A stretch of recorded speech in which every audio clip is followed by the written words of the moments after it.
Buenos días, buenas tardes, buenas noches a todas y a todos quienes nos acompañan hoy.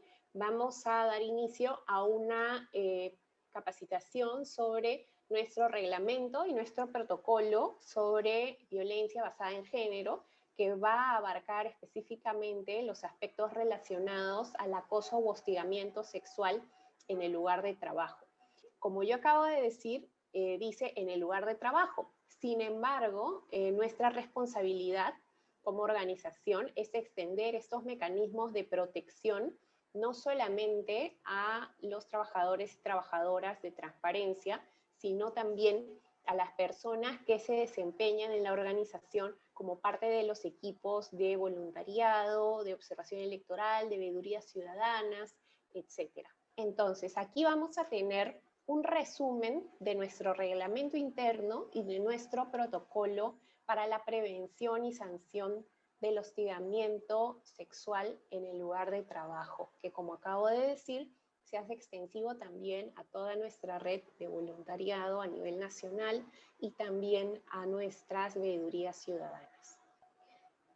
La violencia y la discriminación basadas en género bloquean la libertad de las personas.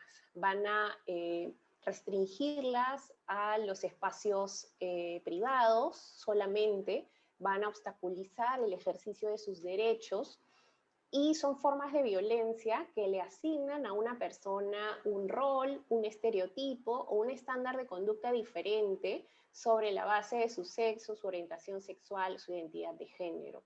Hay ejemplos muy comunes, como por ejemplo, las mujeres son las mejores para organizar porque las mujeres están acostumbradas a organizar el hogar. Y este es probablemente el ejemplo más extendido que vamos a encontrar, ¿no? Se sostiene que las mujeres podemos administrar presupuestos o distribuir tareas o organizar tareas porque estamos acostumbradas a hacerlo en el hogar. Y esta afirmación está basada en un prejuicio, uno, que somos mejores para organizar o para administrar, y nos restringe además a un solo espacio, el espacio privado. ¿Por qué? Porque se presupone que nos desenvolvemos por naturaleza en el espacio privado, es decir, en el ámbito doméstico. Hay otros prejuicios basados en la orientación sexual, como por ejemplo que las personas bisexuales, lesbianas o homosexuales son por per se promiscuas, que es algo totalmente falso. Sin embargo, es la concepción que tienen las personas, lamentablemente todavía. Y hay otros prejuicios u otros estereotipos también basados en la orientación sexual, como por ejemplo decir los gays son muy detallistas, ¿no? Son estereotipos o estándares de comportamiento, de conducta, que se identifican a una persona basadas en su orientación sexual, basadas en su identidad de género. ¿Cuáles son las consecuencias de manejarnos por la vida bajo estas estructuras, bajo estas formas de pensar equivocadas? Que se nos restrinja determinados espacios, que se nos bloquee el ejercicio de ciertos derechos y que lamentablemente haya mayor incidencia de violencia basada en género, como por ejemplo lo reporta la ENDES. Así, por ejemplo, más del 63% de las mujeres alguna vez ha sufrido violencia por su esposo o compañero al interior de su familia. Muchas veces esta violencia está basada en celos, en el impedimento de realizar trabajo remunerado o de salir del hogar. Entonces, como vemos, es la extensión de estos estereotipos que se plasman en actos de violencia. Otro ejemplo es la gran incidencia de violencia sexual y de feminicidios contra las mujeres, que son las formas más cruentas de violencia basada en género.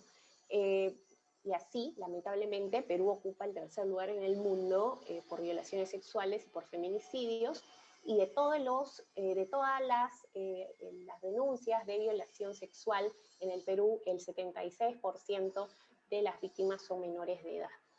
Lamentablemente, los estereotipos de género y la discriminación basada en género también evita que las mujeres y diversidades se desempeñen en cargos de elección popular, en cargos públicos. ¿Por qué? Nuevamente volvemos a la primera lámina.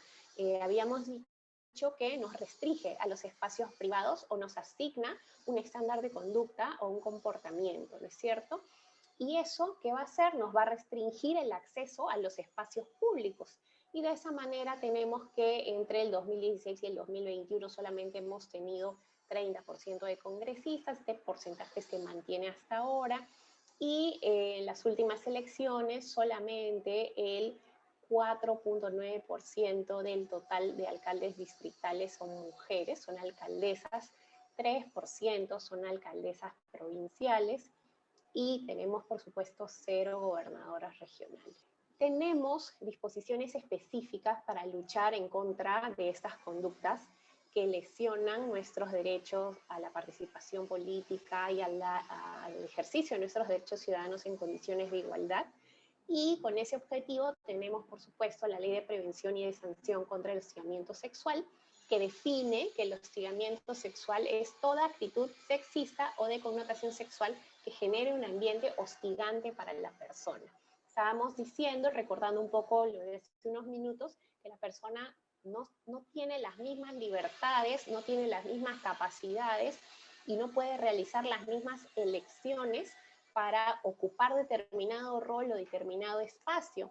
Y este es justamente lo que se está produciendo, un ambiente hostigante que la va a frenar o la va a retirar de participar en determinados espacios. La consecuencia legal de cometer actos de hostigamiento sexual es el retiro inmediato del hostigador, de acuerdo a la norma, la facilitación de medidas de protección para la persona agraviada o denunciante, y eventualmente se contempla la formalización de una denuncia penal. Nuestro reglamento interno en transparencia condena y sanciona la violencia contra las mujeres. Este reglamento está registrado en el Ministerio de Trabajo y Promoción del Empleo. Nuestra institución respeta las normas vigentes sobre el hostigamiento y el acoso sexual, y por tal motivo cualquiera de sus modalidades es considerada una falta grave que generará la separación del trabajador o del voluntario o voluntaria tras la investigación respectiva. No es necesario que haya reincidencia, la norma así lo dispone. No es necesario que haya una negativa explícita porque la norma también así lo dispone. Cualquier comentario, conducta, actitud o propuesta de índole sexual no deseada, es decir, no consentida, será considerada acto sexual, siempre y cuando genere un ambiente hostil o humillante para la parte afectada.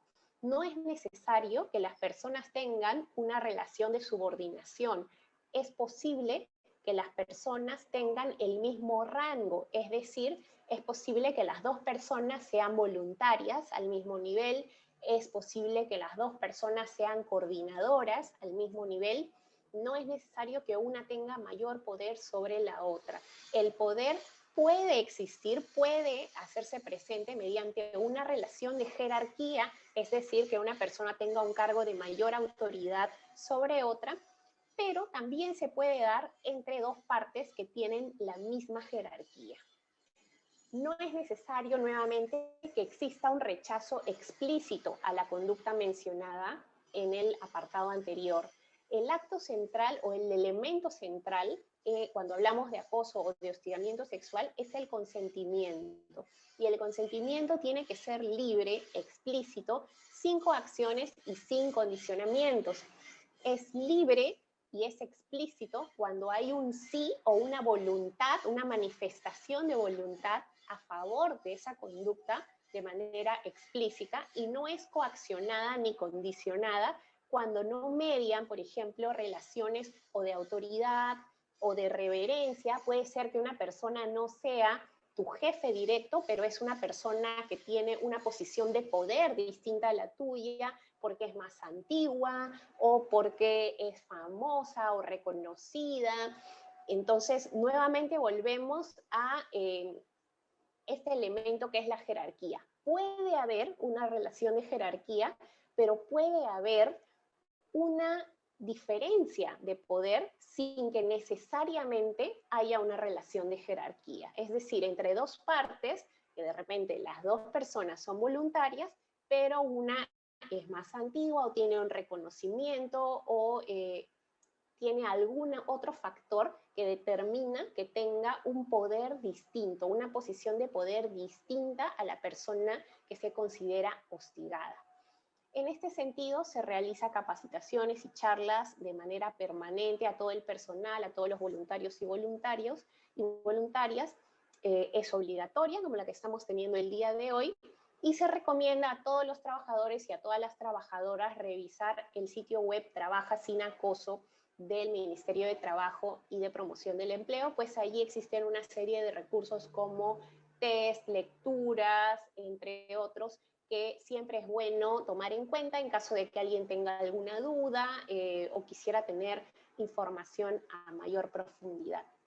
Si alguna persona se sintiera afectada como víctima de acoso o hostigamiento sexual o tiene dudas sobre si una conducta puede ser considerada o no puede ser considerada acoso, puede recurrir a su coordinador o coordinadora distrital, a su coordinador o coordinadora regional, o puede recurrir directamente al equipo de coordinadores y coordinadoras de la Asociación Transparencia, pues nosotros y nosotras tenemos la obligación de comunicar los hechos reportados a la Secretaría General y a desarrollar los actos de investigación que correspondan.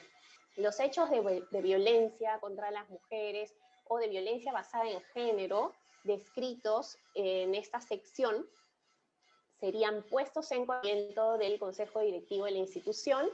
El Consejo Directivo designa una comisión investigadora y esta comisión investigadora tiene que elaborar un informe de lo que haya sucedido. Si es que hubiera responsabilidad de la persona denunciada, la persona agresora será separada inmediatamente de la institución. Y en las diligencias que se realicen, y este es un tema muy importante, va a prevalecer siempre el trato digno a las partes. Siempre hay preocupación de que a una denunciante o a un denunciante se le llame a ratificar su testimonio o a realizar su testimonio muchas veces o ante muchas personas. Entonces, de acuerdo a lo que nos obliga la ley y los protocolos que obran en el Ministerio de Trabajo, ningún procedimiento que forme parte de la investigación correspondiente será revictimizante para la parte afectada. La declaración de los hechos que formen parte de la denuncia se tomará una sola vez por los integrantes de la comisión investigadora correspondiente. Se elaborará un acta y esa será la única ocasión en la que la persona denunciante tendrá que presentar su testimonio. El testimonio se puede recabar por videollamada, de manera presencial de forma excepcional, también se puede recabar por teléfono, también se puede recibir por correo electrónico, entre las formas que le resulte de mayor tranquilidad, pero que también aseguren la veracidad y la correspondencia con la verdad de su contenido. La seguridad de las personas que forman parte de la red de voluntariado y del personal de transparencia es lo más importante para nosotras y para nosotros. La institución por eso se compromete a adoptar todas las medidas de seguridad que sean necesarias de manera inmediata para garantizar el bienestar de la parte afectada. ¿En qué consisten estas medidas de seguridad? Estas medidas de seguridad pueden consistir en la prohibición de comunicación de la parte agresora con la parte agraviada, puede también disponer la rotación de esta persona a otro equipo o a otra área. También en el caso del trabajo presencial, que se le cambie la ubicación física o se le cambie el horario para que no haya interacción entre estas personas. Y por supuesto también se puede determinar la suspensión o su expulsión, entre otras medidas. Las etapas del proceso, cuando se activa una denuncia, cuando se genera una denuncia sobre actos de hostigamiento sexual, se inicia con la etapa de protección. La denuncia, que puede ser realizada, como lo mencioné, de manera telefónica, por servicios de mensajería, de redes sociales, por WhatsApp, por correo, o de la forma en que a la parte denunciante le resulte mejor, activará la etapa de protección. La etapa de protección, de acuerdo a lo que dispone la ley y de acuerdo a lo que dispone el reglamento, nos obliga a, si es que es necesario, proporcionarle asistencia médica o asistencia psicológica a la parte afectada y a tomar las medidas de protección que acabo de mencionar hace un momento, que es el impedimento de comunicación entre las partes, entre otros, que aseguren la tranquilidad y el bienestar de la persona que se haya sentido afectada. La comisión, además, garantiza imparcialidad absoluta. Va a estar compuesta por personal de transparencia y también, en el caso de involucrar a voluntarias y a voluntarios, va a estar compuesta por voluntarios y por coordinadores. Y esta distribución se realizará en un 50-50%. Entonces tendremos una persona mujer por parte del equipo de transparencia, una persona hombre por parte del equipo de transparencia, y además tendremos una persona voluntaria por parte en representación de la red de voluntariado, y una persona que sea coordinadora o coordinador también de la red de voluntariado. De esta forma tendremos la representación de todas las posiciones de poder que se podrían haber encontrado involucradas en los hechos que se hayan reportado como violencia o hostigamiento sexual. Se realizarán los actos de investigación recabando el testimonio de las partes, los medios probatorios que correspondan. Los medios probatorios pueden ser capturas de pantalla, de comunicaciones, pueden ser videos, pueden ser también registros de llamadas, pueden ser correos electrónicos, los que sea más fácil de conseguir para las partes. También se recabará el testimonio, la versión de la parte denunciada. Se entregará asimismo el informe que sea elaborado por la comisión al secretario general para que el secretario general adopte las medidas correspondientes que recomienden la separación o no de la persona que haya sido denunciada. Las sanciones, por supuesto, como lo mencioné hace un minuto, pueden incluir la exclusión de la persona denunciada, también pueden incluir su registro como agresor en una base de datos institucional y, por supuesto, originarán la imposibilidad de obtener referencias positivas por la labor realizada en transparencia. De igual modo, Transparencia está obligada a remitir todo lo actuado a las autoridades correspondientes. Esto incluye a las comisarías distritales, esto incluye también a las fiscalías correspondientes para que realicen investigaciones posteriores en caso hubiera la presunción de haber cometido algún delito. Estas comunicaciones nos están impuestas por ley, así que es nuestra obligación cumplir con ellas. Es importante saber que el consentimiento significa estar activamente de acuerdo con realizar actividades de índole sexual con una persona, y lo mencionamos porque, nuevamente volviendo un poco a algunas de las láminas anteriores, el consentimiento es un elemento central cuando hablamos de hostigamiento o actos de acoso sexual. Si es que no hay consentimiento, el acto será considerado una forma de acoso sexual. Y el consentimiento en este sentido tiene que ser libre, sin ningún condicionamiento o sin ningún temor de por medio. Tiene que ser entusiasta, no puede ser asumido o no puede ser implícito, tiene que ser explícito, tiene que ser informado, tiene que ser específico sobre un acto en particular, sobre una conducta en particular y sobre una ocasión y persona en particular, y además puede ser reversible. Es posible que una persona haya estado de acuerdo en salir contigo un día, pero al día siguiente ya no quiera, y eso está bien. El consentimiento, dado una sola vez, no vale para siempre, sino que las personas podemos revertirlo según lo estimemos o no conveniente. Aquí estamos dejando una serie de recursos para que puedan ser revisados al futuro. Aquí hay un video muy didáctico sobre ejemplos de consentimiento. Vamos a dejar esta diapositiva, por supuesto, para que todas y todos la puedan ver. También tenemos definiciones que son importantes. ¿Qué es un acto sexista? Porque hemos visto que los actos de hostigamiento y de acoso sexual son actos, pueden ser actos sexistas, ¿cierto? Y habíamos hablado también de los prejuicios o estereotipos que implican de género. Entonces, un acto sexista es un acto básico o un estereotipo que generan discriminación de género. Por ejemplo, el lugar de las mujeres es la cocina. Por ejemplo, las chicas están acostumbradas a cocinar o administrar el hogar, entonces las chicas se van a ocupar de los refrigerios, o, bueno, no, esto del enfoque de género acá no vale, no, acá vale. De hecho, tener este protocolo es parte de tener como elemento transversal el enfoque de género, ¿no? Hay cosas que las mujeres no pueden hacer, o las mujeres no pueden liderar porque son muy mandonas. Eso tampoco es aceptable, porque nuevamente estamos basándonos en un prejuicio o en un estereotipo.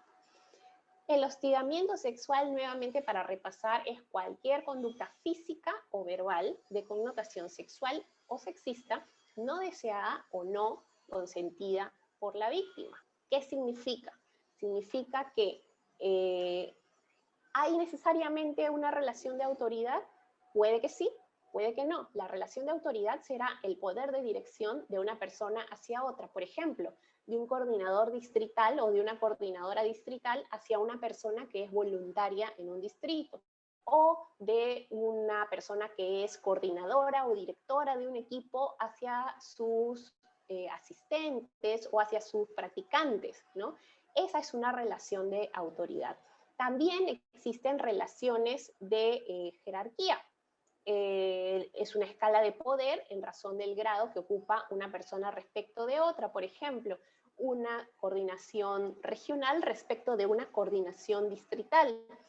Existe también una situación de ventaja. Y una situación de ventaja es una situación en la que hay dos posiciones de poder diferentes que, sin embargo, no se plasman necesariamente en una relación de autoridad y que tampoco se plasman necesariamente en una relación de jerarquía. Entonces, una situación de ventaja puede estar condicionada por un poder de influencia, por prestigio, por una experiencia, así las personas no tengan un vínculo laboral. Estábamos hablando del caso de las dos personas que son voluntarias en un distrito o en una región. Las dos personas son voluntarias en el mismo rango, pero una tiene mayor antigüedad o es más conocida o de repente es famosa porque es periodista, actriz, actor, etc. Y eso implicará que tenga una posición de ventaja con respecto a la otra persona. Ejemplos de actos de acoso o de hostigamiento sexual. El contacto físico innecesario, por ejemplo, cuando a las mujeres al saludarlas se les toca innecesariamente. Esto lamentablemente es muy común entre los hombres hacia las mujeres. Ahora ya no tanto por todas estas medidas de restricción como consecuencia de la emergencia sanitaria. Rozarse contra alguien, obligarte o hacer que te sientas comprometida o comprometido a abrazar o a darle beso a alguien. Nuevamente, estas conductas ya no son recomendadas, también por todos estos riesgos que hay de contacto físico en la emergencia sanitaria. A veces no es necesario que haya tacto, ¿no? Que haya tocamientos o que haya roces. A veces también hay miradas que son incómodas, ¿no? ¿Por qué? Porque son persistentes, insistentes, invasivas a determinadas partes del cuerpo. A veces también son silbidos o gestos obscenos. Y bueno, lamentablemente a veces vamos a actos más explícitos, como por ejemplo las insinuaciones o las proposiciones sexuales, el tomarte fotos sin tu consentimiento o videos sin tu consentimiento, los favores, la petición de favores sexuales específicos, las preguntas o comentarios sobre tu vida sexual o tu vida privada, las bromas en doble sentido, el propagar rumores sexuales sobre el comportamiento de una persona, jalar la ropa, usar términos de connotación sexual, entre otros. Algunos mitos sobre el hostigamiento sexual a veces se presentan todavía de forma persistente y es necesario que también los combatamos. Por ejemplo, se dice que las denuncias suelen ser falsas. esta es una afirmación falsa. Lo que sucede es que hay una conducta de alta tolerancia al hostigamiento sexual que minimiza las denuncias y que tolera, históricamente ha tolerado las prácticas sexistas como las que acabo de mencionar. Entonces, hay mucho temor o hay mucha alarma entre algunos sectores sobre la cantidad de denuncias que pueden poner en riesgo el prestigio o el honor de una persona. Pero si es que comparamos las denuncias verdaderas versus las denuncias falsas, tendremos, por ejemplo, en España, que solamente el 0.1% de las denuncias son falsas, en información registrada por el Ministerio Público, y en el caso de las denuncias del movimiento MeToo, el National Sexual Violence Resources Center, citado por la revista Forbes, nos dice que solamente entre el 2 y el 10% de las denuncias sobre violencia sexual son falsas. Esta es información al 2020. Lo que sí tenemos es muchísima dificultad para formalizar las denuncias, precisamente por mitos como este, ¿no? Hay una larga trayectoria, una larga historia sobre la falta de credulidad de las mujeres, o hay mucha tolerancia dentro de los mismos operadores de justicia y dentro de la misma sociedad hay mucha tendencia a no creer en la palabra de las mujeres cuando denunciamos actos de violencia sexual. A veces, lamentablemente, esto tiene que ver con que los actos de acoso y de hostigamiento se realizan en espacios muy cerrados, por lo que es difícil conseguir pruebas, ¿no? Pero a veces así tengas pruebas, no te creen. Otro de los mitos es que la responsabilidad de las mujeres por sufrir hostigamiento sexual es de ellas, recae en ellas por haber provocado con su actitud o con su vestimenta o con alguna otra conducta. En realidad, la ropa y el comportamiento de las mujeres no tienen nada que ver con el derecho y la dignidad a la que tenemos derecho todas las personas, ¿no? Tenemos que tener en cuenta que las personas, independientemente de cómo estén vestidas o de su actitud, tienen la obligación de respetarse mutuamente y que una conducta respetuosa con nuestros pares implica no acosar. Otro mito sobre el hostigamiento sexual es que en realidad las bromas sexuales son normales y que ahora pues hay una cacería de brujas o la policía de lo políticamente correcto y ya no se puede bromear sobre nada. En realidad lo que existe es una normalización y una costumbre de considerar normal las bromas o comentarios sexuales en espacios laborales o en espacios sociales, y a que las mujeres o la comunidad LGTBIQ tenga que tolerarlas, ¿no? Entonces hay muchas bromas sobre, las mujeres a la cocina, o no sabe manejar porque seguro es mujer, las personas, o muchos chistes homofóbicos, ¿no? O lesbofóbicos, o sobre las personas trans. Entonces, lo que tenemos que acostumbrarnos en realidad, y lo que tiene que volverse costumbre, es a que no toleremos ninguna falta de respeto contra nuestros pares, independientemente de nuestra orientación sexual o nuestra identidad de género. Nadie tiene derecho a ser molestado en ningún espacio. Otro mito sobre el hostigamiento sexual es que una persona pudo haber dicho que no y tenía que haber dicho que no, y si fue acosada en redes debió haberlo bloqueado o debió haberle dicho, amigo, me estás molestando, no me molestes, te prohíbo que me hables. En realidad la norma nos dice que no es necesario que haya un acto de negativa explícita. ¿Y esto por qué? Porque muchas veces, como hemos visto, puede haber una posición de poder que hace que la persona acosada se sienta intimidada, asustada, o que sienta la obligación de tolerar la situación de hostigamiento o de acoso sexual, precisamente porque estas conductas han sido normalizadas por mucho tiempo. Entonces, si es que hay una diferencia de poder entre las partes y si es que hay un temor reverencial o intimidación o condicionamiento que podría estar sintiendo la persona afectada, no se le puede exigir que diga que no explícitamente. Lo que tenemos que adoptar es un criterio protector que reconozca que hay situaciones de desigualdad y que actúe pensando y tomando como base estas situaciones de desigualdad. El acoso es poco frecuente, es otro mito. Lamentablemente el acoso es común, es tolerado justamente por todas las razones que acabamos de ver, y lo que tenemos que hacer es contar con procedimientos que garanticen que las personas que denuncien no van a sufrir revictimación, para que nos animemos a denunciar cuando estos actos suceden. Muchas veces se les reclama a las mujeres no formalizar sus denuncias, sea ante la policía, sea ante una autoridad administrativa, jefes, coordinadores, etc. Y la razón por la que no se denuncia es que no es que el acoso sea poco frecuente, es que lamentablemente nuestros sistemas son poco confiables y son poco empáticos con las personas que denuncian. Tenemos que hacer que las cosas cambien, volviendo nuestros sistemas protectores, empáticos y eficientes con las denuncias. Esto, por supuesto, va a originar que haya más denuncias, pero al haber más denuncias, vamos a desincentivar este tipo de actos de violencia.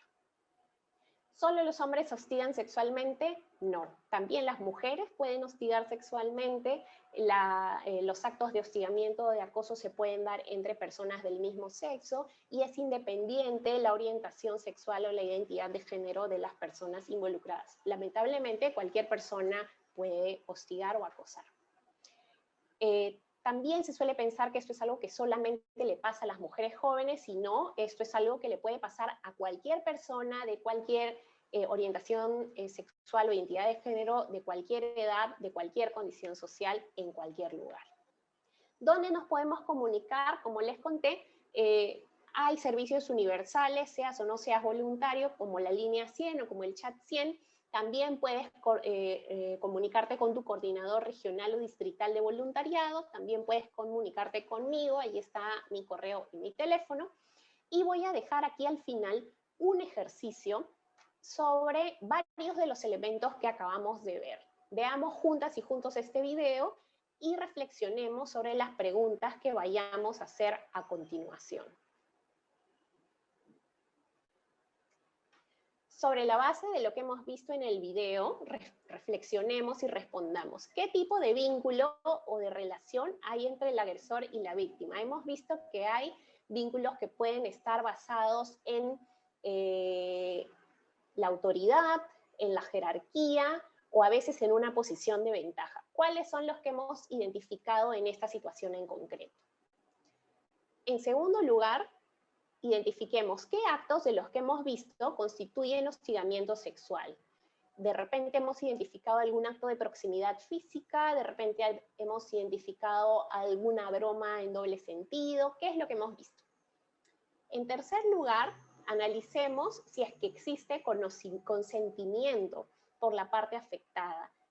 ¿Era posible que la persona que ha sido afectada haya dado su consentimiento de forma explícita, entusiasta, sin ningún tipo de condicionamiento? Sí, no, ¿por qué? En cuarto lugar, analicemos si es que se ha producido un ambiente hostil o intimidatorio para la víctima. ¿Cómo es que podríamos deducir si es que la víctima se encuentra en un ambiente hostil o no? Y finalmente, analicemos la conducta del agresor. El agresor tiene en su vida presente a más de una mujer. Una de ellas, por supuesto, es la joven mujer con la que trabaja, pero también interactúa al inicio del video con otra mujer que no forma parte de su ámbito laboral. ¿Cuál es la diferencia de trato o cómo es que él piensa o valora diferente a las mujeres en su vida, ¿no? A una mujer y a otra mujer.